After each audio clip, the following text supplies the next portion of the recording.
row of vines. Too much wood left on these vines, too much wood, he muttered as he quickly reduced the first vine to 4 thin canes. I stood there in agony and didn't know what to say. Finally, I offered a lame explanation, but Ernie, I want a lot of wood on them. I'm experimenting with them. He continued to trim, his hearing aid apparently turned down. I continued to agonize. Finally, I said I would go over them again, trimming them back a little more.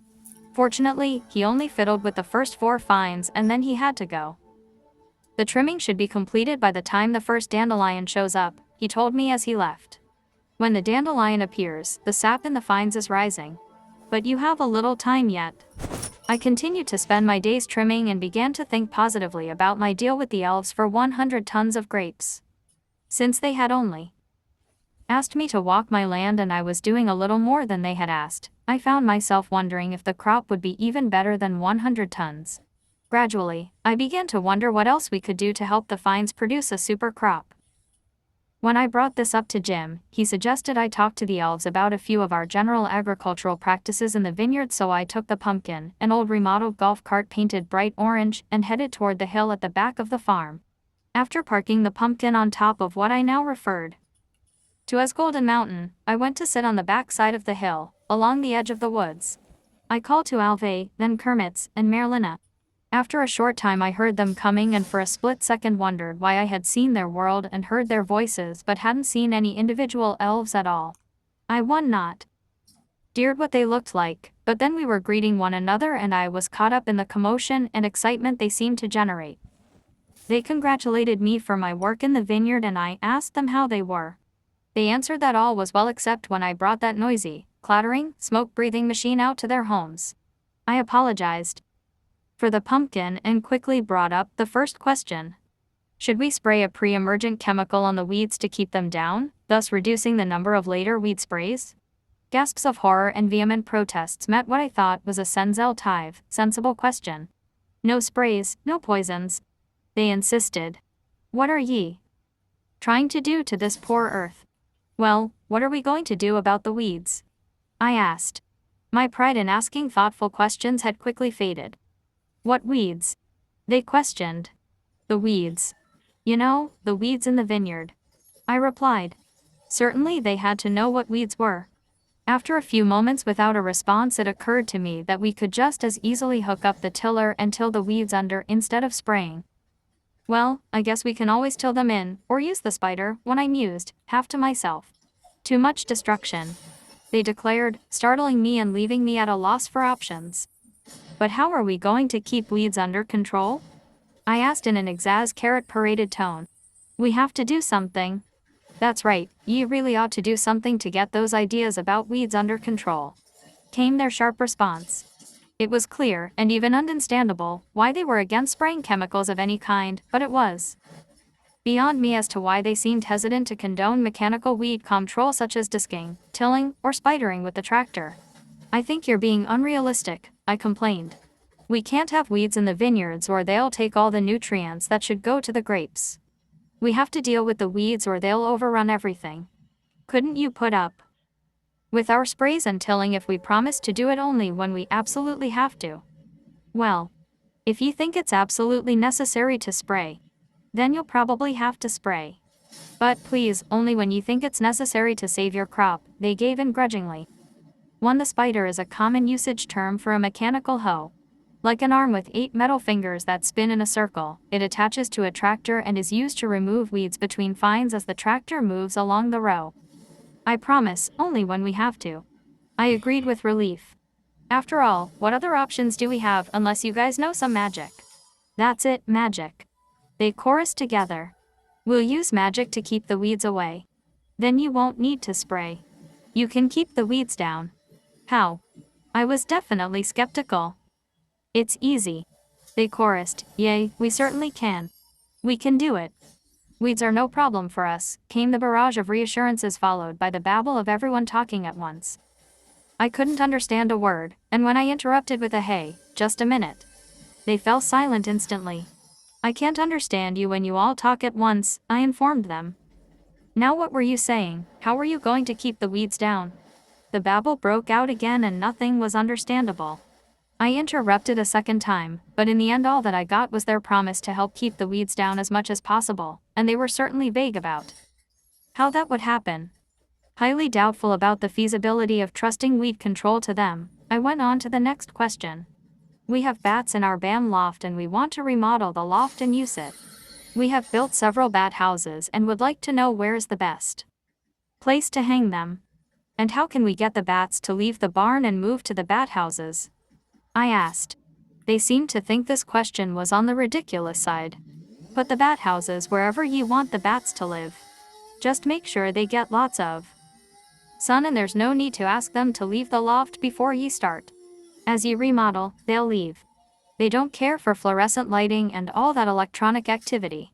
Jim and I were prone to working at night, well into the hours past midnight, and I could easily imagine bats fluttering around us as we tried to repair the roof, put in electricity, or hang drywall. I was afraid they would get in my hair, especially since it would surely be standing on end the minute I saw one.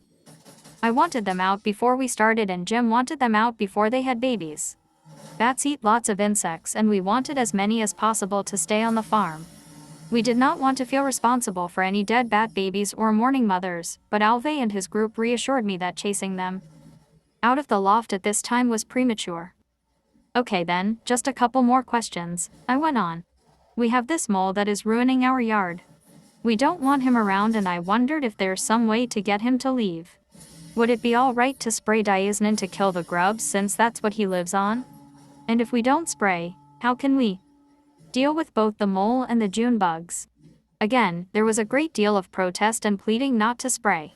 If you'll just spend a bit of time rethinking how perfect that yard of yours really has to be, we'll all do our best to keep the June bugs to a minimum, they promised. And as for the mole, all you have to do is ask him to leave. He'll go, just talk to him. But please, don't be a sprayin'. I was dubious but said I would try it and after a few more minutes of conversation I got up to leave. Apologizing again for the noise and smoke of the pumpkin, I went back to the house, wondering how one went about talking to a mole. Nearly 3 weeks had passed and I was now trimming in row 4 when Dean, our neighbor from up the road to the east, came by. He helped trim a fine or two while we laughed about how slowly I was going. He said that was all right, anything new was bound to take time to learn. I felt pretty good when he left, but the weather was getting quite warm.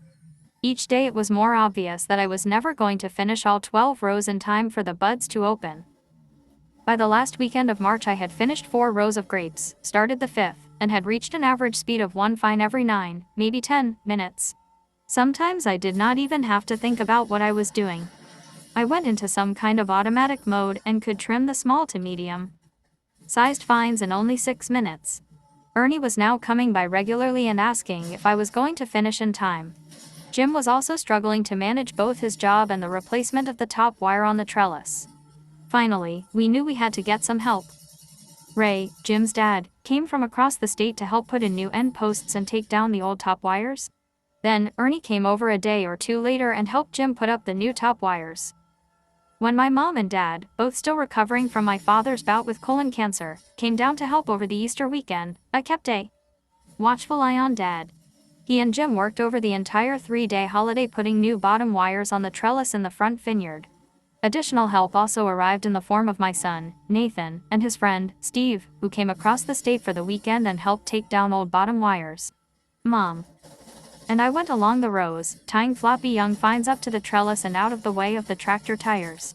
Then, in an operation called picking up stumps, we started picking up trunks of dead or diseased fines that had been cut out from the rows in the front vineyard. We piled the stumps in big piles, set them afire, and warmed ourselves while they burned. When everyone left to go home, we were all tired. It had been a strenuous holiday. The next morning, Easter Monday, Ernie came by again, still checking on how I was doing. It was the first day of April and painfully obvious that I had recently begun row 5, but he asked me politely how many rows I'd trimmed since I started. When I told him only 4 rows in almost 4 weeks, he offered to help and I took his offer gratefully. We agreed that he would trim the last 6 rows of the 12 I had originally set out to do, while I finished the 2 remaining, rows 5 and 6. He left to finish some business he had to take care of, but he came back shortly after lunch, shears in hand, and we worked until nearly 6 p.m. When he left to go home that first night, he had finished almost an entire row. On Wednesday of that same week I offered to make him a sandwich and invited him in to have lunch with me. We talked while we ate, and since he was usually open-minded, I told him I had a secret to tell him if he promised not to tell anyone. Sure, I won't tell, he said, so I told him I had met some elves on our farm, that I had been working with them and that they had promised me a crop. Elves? He said. What do you mean? You know. Elves, we folk, little people. I replied. You mean someone short? He asked humorously. Yes. I told him, laughing, very short, maybe not even 2 feet. Who is it? He said. Is it that midget that used to live over on the other side of Lawton, almost to Pawpaw? No, Ernie, I'm talking about elves, I told him. But his face went blank and he started talking about the midget who used to live near Pawpaw. At that moment, I realized he probably couldn't deal with the subject of elves and I was embarrassed. I probably sounded silly or crazy to him. So, when he was finished talking about the midget, I changed the subject. On Friday morning, 5 days after Ernie started helping me, we finished trimming the last few fines. Ernie finished the last of his 6 rows and still ended up helping me trim the last half-dozen fines in row 6. It was done. Juan had finished the other 42 rows days ago. I was so relieved that it was over. As we left the back vineyard and headed toward the house for something to eat, I noticed the first dandelion of the season. Look, Ernie, we're done just in time. There's the first dandelion. Yep, he nodded, better hurry and get them tied. Once the sap is up, the buds are not far behind and you don't want to damage buds while tying them to the trellis. My relief was short, we had to start tying the canes to the trellis immediately. I decided to ask Juan to help us tie, but the weather gave everyone a needed break for several days. By the end of the next week, I finished picking up stumps from the back vineyard, I took soil samples to the extension office for testing, and I had another visit from Harvey. He appeared as I was coming out of the front fine knot yard, and we walked for a while. We talked about the farm in general and I asked him about planting the new vineyard next year. He approved the location and said it was our decision as to whether to plant the vines running north and south rather than east and west, but he suggested with some passion that we first concentrate on planting fruit trees along the southern edge of the existing vineyard. He led the way to the southeast corner of the woods and pointed to where the rows of fruit trees should be planted. He explained that a mixture of pears, peaches, and plums would provide a necessary type of companionship to the grapes. He said some not thing about their patterns of light being complementary and reinforcing one another. He also pointed out that the elves would be quite pleased at these trees, as they were always in favor of more trees. Although this struck me as a nice idea, I said to him, but what will we do with the fruit? There wouldn't be enough fruit to sell to a juice company or winery, so what would we do with it? He looked at me quizzically and said, you have a whole planet full of people that are hungry and you don't know what to do with it. People love fruit. They would love to have fruit grown without poisonous chemicals, and they would benefit from the healing properties of this particular fruit. Give it away if you don't know what to do with it. But how would we do that? How would people even know it was here? I asked, unable to comprehend just giving away baskets of pears, peaches, and plums. Put an ad in the paper, post a notice at the grocery store, put an ad on the radio, tell people to come and get it. There are lots of ways, he said. But they'll think we are crazy. I said, trying to keep the protest out of my voice. There is a plan, was all he said, and disappeared. Over the next week I thought about Harvey's advice, his mention of complementary light patterns, and his comments about giving fruit away. When I was unable to settle things in my mind, I went for a walk one evening, hoping to find the elves. I wanted to ask them if fruit trees would qualify for their blessing, or if we should plant some particular kinds of trees. They had asked me to think about how perfect our yard had to be, and this raised some questions about cutting the grass. Also, the mole was still tunneling his way freely through that same grass and I had not been able to get any sort of response to my efforts to get him to go away or dig elsewhere. As it turned out, I wasn't able to raise a response from anywhere, the elves and Harvey included. I came home disappointed and continued to stew. Sometime that night I happened to remember a bit of information I had heard about a dozen years earlier. It was about a garden in Scotland that grew some very large vegetables and had something to do with elves. At the time I first heard the story, I was mildly curious but not enough to look into it further. Now, I resolved to see if I could find out something about it even though quite a while had passed since then. A few days later I was at a bookstore up in Richland and asked the owner if she had heard about the place in Scotland. She had. She said it was called Findhorn and pointed to a shelf in the far corner of the bookshop.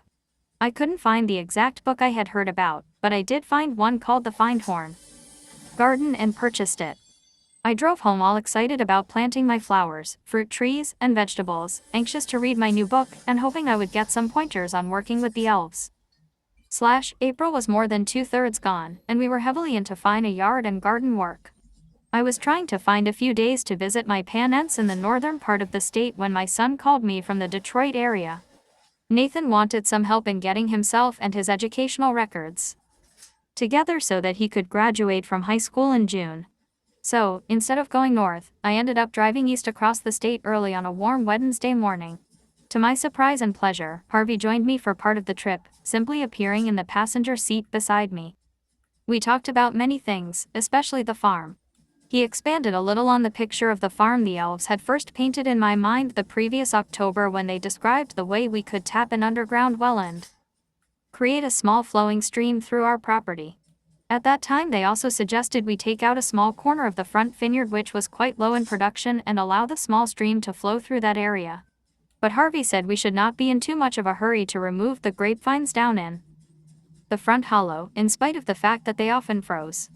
He said it would be much wiser to allow at least a few years for the expanded vibrations and new care program to build up those particular vines. He said elves were always anxious to get more trees and water, that these things were like treasure to them. When I told him we had been searching for a name for the farm for over a year and finally came up with Lily Hill Farm, he said he thought it was an excellent name. When he told me we would learn to communicate with all the energy sources available by learning from others who were already doing so, I wondered who these others might be, but didn't get a chance to ask. We were almost to Detroit when Harvey suddenly announced that he had to leave. He made a sad comment about the state of general energy in Detroit and said that learning not to form such big cities would be one of the hardest lessons of our time, and then he was gone.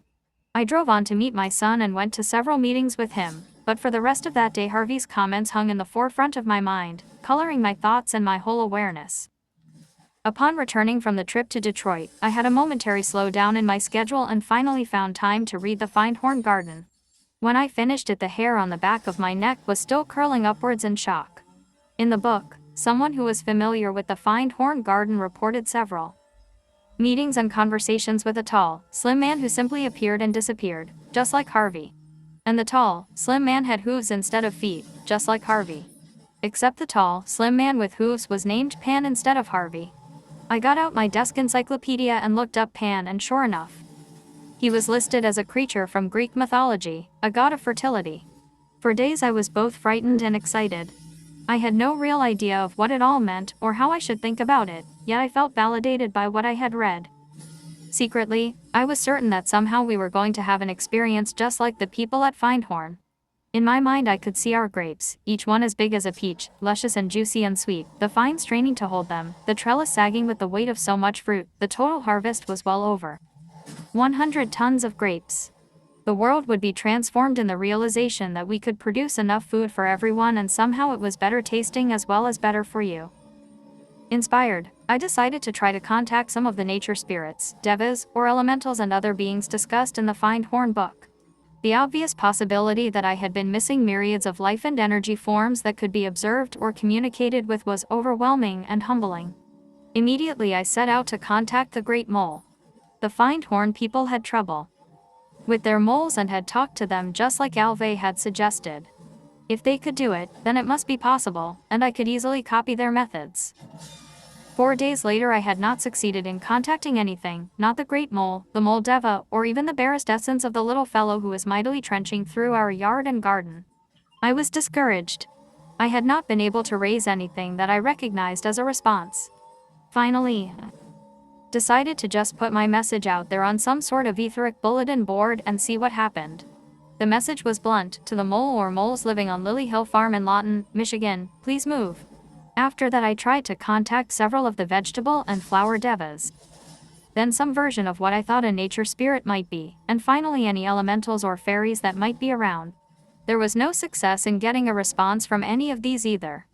Keen disappointment, combined with a recurrence of doubts about the whole business of elves and devas, spun a sense of vague anxiousness that suspended itself in the corners of my mind. What if it was all just my imagination? For a time, I even had doubts about Findhorn. What if it had all been just imagination? But it couldn't have been imagination, as evidence they had 40-pound cabbages for everyone to see and eat, and roses that bloomed in the snow. Within a few days, a returning sense of balance and perspective brought the thought that perhaps I was too excited about the whole thing. It still wasn't really clear to me just exactly what a deva or an elemental was. Would I even recognize one if it did respond? How would I know if a deva was answering me? When I was so excited I could hardly concentrate. And what if my mind just made up a response because I wanted one? The proof, I decided, was in the pudding. Either we would get 100 tons of grapes or we wouldn't. Meantime, I told myself there was no need to fret. For the time being, one left off any attempts to contact the beings I had read about, partly because I had other things to do, and partly to save face. May arrived. Spring evenings were warmer, longer, and invited us to come outside. Jim and I took the truck and a couple of handsaws and went to the back of the farm to trim the trees at the west end of the back vineyard. We worked until dark trimming the lowest branches off the trees, pulling the wild vines down, and cutting back the brush. It never occurred to either of us that we were doing anything other than cleaning up our property. But the result was a group of very upset elves. Jim was unloading the brush into the fire pile and I had just finished putting away our tools. I was about to go in for the night when the elves came right to the back of the house. Although they tried to be polite, it was obvious they felt invaded and threatened. "What are ye planning to do in that spot?" they asked judiciously. "Nothing. Other than trim. And shape it up so it looks neat," I answered. "Would ye be so kind as to leave it alone?" they asked in their best English. "Well, I guess so. I mean, sure, if it's important to you," I said. "It's important," they chorused. "And if it's not asking too much, would ye be willing to leave the west side of the pond alone as well? You can do what ye like all around it, but for a corner of the west we would surely be grateful," they promised, nodding at one another. Suddenly, I realized that for the first time I was seeing them. What a shock. They were short, perhaps 2 feet tall, with an assortment of baggy clothes and hats. A few of them carried sticks or some kind of handled instruments, and all of them looked both aged and ageless. Marilyn had on an ankle-length skirt, wore some kind of wrapper or shawl, and had a braid of sandy-colored hair that fell down her back and reached right to her skirt hem. Alve had on baggy trousers, a large beat-up hat with a feather in it, and some kind of cape-like jacket. Their shoes were mismatched, their ears were extremely large, their noses quite round yet with a slight hook, and they had short chins with wide smiles. My stomach dropped and my heart stopped beating for a few minutes while I stared, and they laughed in a good-natured way. "You look like you've seen a spirit or something," they said. "I can see you," I spouted. "It's nighttime," they retorted, and we all laughed. Returning to the subject of their visit, they said they would just like to have a bit of land that was theirs without worrying about who would move in or come tearing things up. I promised that we would not touch the corner they were in, and we'd be happy to leave the bushes and branches on the west side of the pond as well. I mentioned that Jim and I were interested in buying some of the wooded land immediately behind us, and if we did, they would have even more protected areas to roam in. Suddenly very attentive, glancing back and forth at one another, they asked if I wanted them to influence the man who owned the property. He would be happy to sell to ye, they promised. With an almost guilty shock at what they were implying, I immediately said, "Oh no, please. We're not ready to buy anything yet anyway. We have a huge debt to pay as a result of my attempts to publish a newsletter for Educanot Tours. It will take us several years to pay it off." "Are ye sure?" they said with raised eyebrows, and chuckling merrily, they turned and headed toward the lane singing, 100 ton o' grape on the fine, 100 ton o' grape, to the tune of 99 bottles of beer on the wall. I could only stare after them as the familiar feeling of sparkling joy I always experienced when they were around surrounded and filled me. I found myself humming the old beer bottle tune with the new words for the rest of the evening. The next day I was at work in my office when there was a brief knock on the door. To my surprise, it was the elves again. I invited them in and they gathered in a small knot at the side of my desk, standing and seriously attentive while Alve, Merlina and Kermits took turns talking. When they left I sat buried in thought for a long time. With earnest tones and faces, they had asked me to consider a plan that would develop Lily Hill. They talked in some detail about this development, what it would require, and what it would include. They said that we should finish remodeling our barn, that I should consider teaching more classes in how to develop intuition, how to accomplish body maintenance and healing through correct diet, and how to communicate with the intelligences that were the essence of various animals and plants. They wanted me to encourage others to work with elves and nature spirits to rebalance their lives, and to grow all kinds of fruits and vegetables that were wonderfully delicious and healthy. The picture they painted of Lily Hill was filled with gardens of all kinds, gardens overflowing with vegetables, herbs, flowers, fruits, trees, grasses, and even a few specialty items in a greenhouse or two. Bluntly, they advised me, write, yes, go ahead and write. But write materials that you can use in your classes. Write materials for your own use. 36 section Penny Kelly. Forget trying to write that book about the fellow from the 60s. Stay away from political writing. As far as the world is concerned, write the kinds of things that will teach the nature of balance to others. First, produce materials, booklets, stories, and things for the people who will come here. If it happens to also work for the mass markets of the industrial and commercial world, that's okay. But be careful, that world is coming undone in some deep changes. We will show you the new way to work, to feed you self and to exist, they said.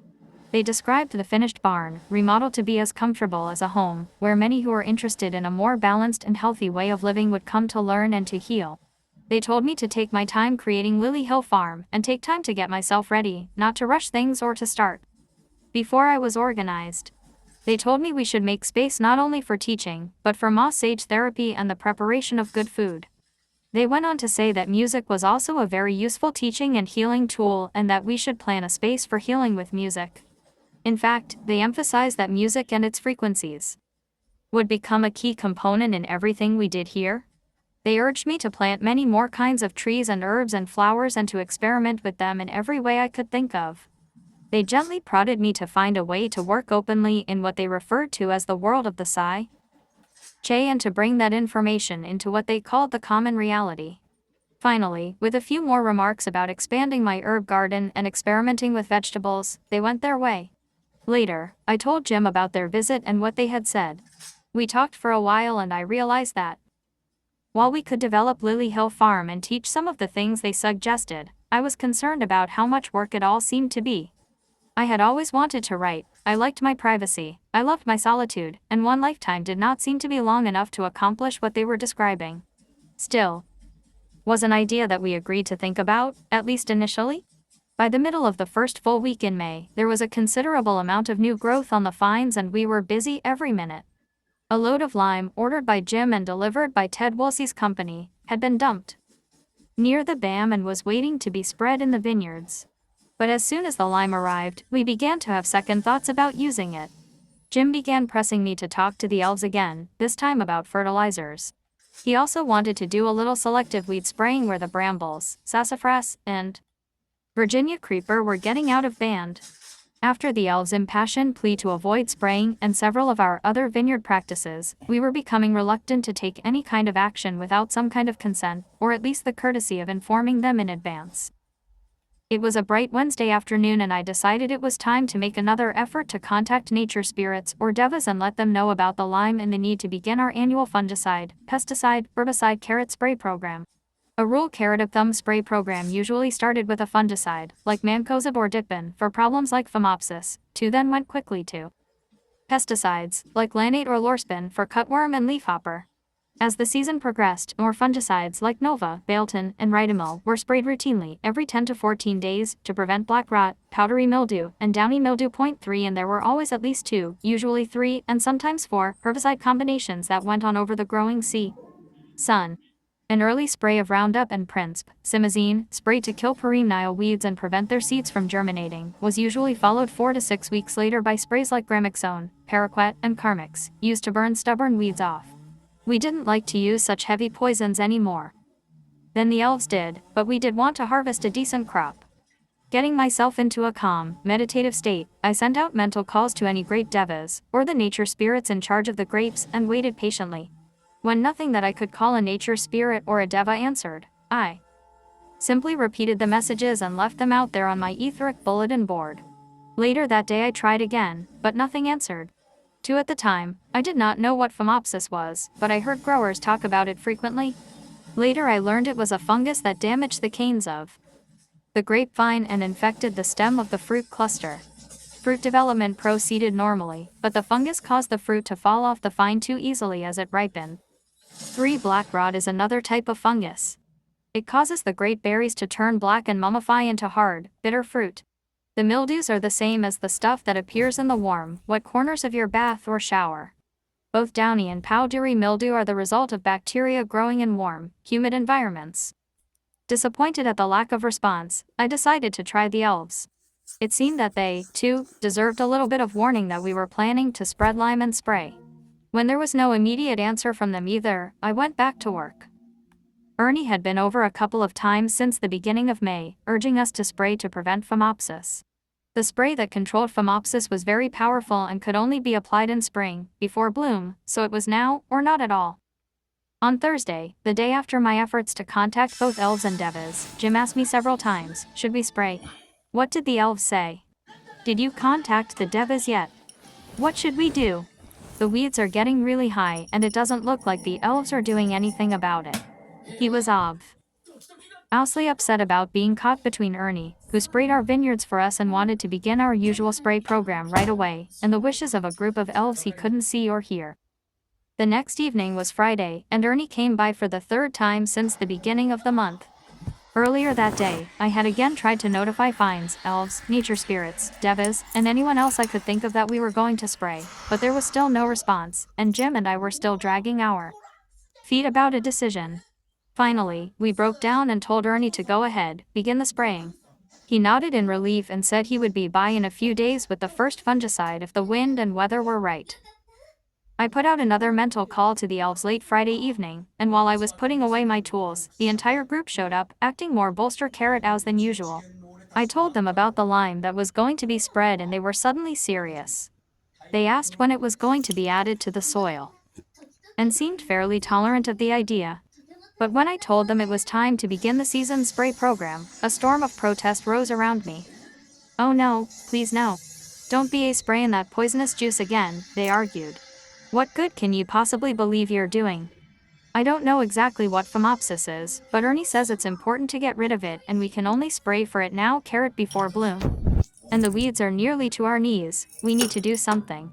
The memory of Jim's frustration ran through me and I felt like I was pleading for some vague permission. They put their heads together for a moment and there was a murmur of voices around the circle. Finally, in grumbling acceptance they said, well, then, follow your usual practices, but give us lots of notice when you're about to spray, at least a couple of days to make sure everyone is ready.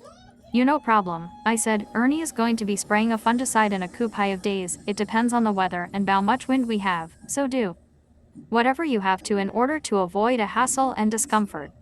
I don't want any sick or disillusioned elves on my conscience. Weed spray will probably be sometime next week. I'll let you know. All right, they mumbled, obviously disappointed.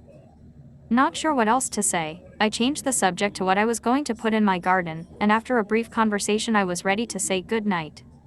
But they were not quite ready to go. They asked when I was coming out to visit them. I hadn't thought of visiting them in the same way that I would go to visit my friend Anna, so I hesitated. Seeing my hesitation, they urged me with even greater persuasion to come and visit. I told them I would be attending a writers' conference at the university on Thursday through Saturday, but said I would try to find some time by Sunday. They urged me to come as soon as possible, saying they had something to show me. Then they were gone. Shortly after sunp the next morning, much to my horror, Ernie drove in on his tractor, spray rig in tow, and the couple of days' notice I had promised turned out to be the few hours between dusk and dawn. Sick at the thought that some small creature would become ill or suffer because of our spraying, I wondered how we were going to continue working with elves and devas. Ernie said he'd be here in a couple of days. I said I'd give a few days' notice. Neither of us did what we said we were going to do. Maybe we all had a lot to learn about communication. We either didn't say what we meant, didn't mean what we said, or didn't do what we said we were going to. Chapter/Q I drove home from the writers' conference at supper time on Saturday after a simple meal of muffins and tea. I cleaned up the kitchen and decided to make the visit the elves had suggested. I told Jim where I was going and walked down the lane toward the back of the farm. I wasn't sure just where to meet them, or how one behaved as a guest of Elves, especially when it was right here on my own farm. But did the farm really belong to me? What about all the other creatures who lived here? Was my claim to ownership more righteous because I paid taxes? Could I really do anything I wanted with this 57 acres just because I had a piece of paper that said it was mine? For a moment I imagined the confusion that would be generated if a group of raccoons and deer, or birds and garter snakes showed up in court with papers of their own and sued for ownership based on a prior claim. The idea of animals holding paperwork seemed ridiculous, but only for a moment, after which it seemed just as ridiculous for humans to run around waving papers and claiming ownership, all backed by some higher authority called the court of law. Such thoughts left me vaguely unsettled, and I had no answers to such dilemmas, but lately I was most uncomfortable thinking of the farm as mine, or as mine and Jim's. I was moving along the back